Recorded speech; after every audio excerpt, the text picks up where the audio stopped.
Iran के IRGC ने Israel के खिलाफ 35वीं मिसाइल स्ट्राइक लॉन्च करने का दावा किया है। ईरान ने कहा है कि अब जंग में जो मिसाइलें दागी जाएंगी उसके वॉर डेड में 1 टन का बम इस्तेमाल होगा, यानी कि उसके वॉर हेड में 1 टन के बम का इस्तेमाल किया जाएगा। और जंग के 11वें दिन तेहरान ने तेल अवीव, हाइफा और बीरशेवा शहर को टारगेट भी किया है। यूएई और कतर में यूएस बेस पर हमले भी किए गए हैं।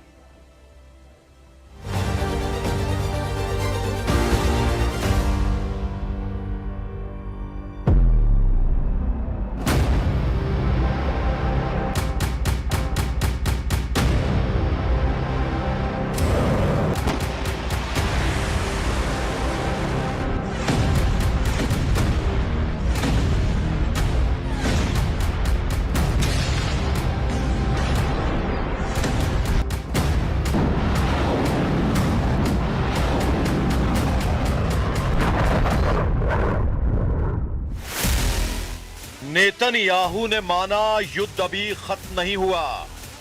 ट्रंप ने माना ईरान से युद्ध लंबा चलेगा। सऊदी अरब गिड़गिड़ाया, बंद करो लड़ाई।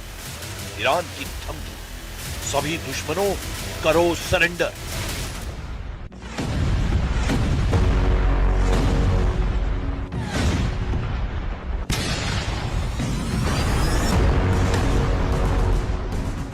युद्ध ईरान में तख्ता पलट करने के लिए भड़काया गया, लेकिन तख्ता पलट तो दूर की बात है, ईरान घमंड तोड़ने पर उतर आया है। ईरान ने ऐलान किया है कि पूरी दुनिया ही क्यों ना उसके खिलाफ हो जाए, वो अमेरिका, इजराइल और उनका साथ दे रहे देशों को फोड़ना बंद नहीं करेगा। हकीकत भी यही है कि ईरान को जहां मौका मिल रहा है वो धमाकों से अपने बदले का एहसास करा रहा है। यह बहरीन में ईरान का तांडव है। यह इजराइल के हाइफा में ईरान की मिसाइलों की फायर पावर है। यह इराक के इरबिल में अमेरिकी सैन्य अड्डों पर ईरान का ढाया कहर है। यह तुर्की में अमेरिकी सैन्य अड्डों पर ईरान का धमाका है। ईरान ने साफ कर दिया है कि समझौते की कोई गुंजाइश नहीं है। खून का बदला खून से लिया जाएगा। सुप्रीम लीडर अली खामनेई की मौत का हिसाब सुपर पावर को देना ही होगा। ईरान की तरफ से कहा गया कि उस पर समझौते का दबाव बनाया जा रहा है।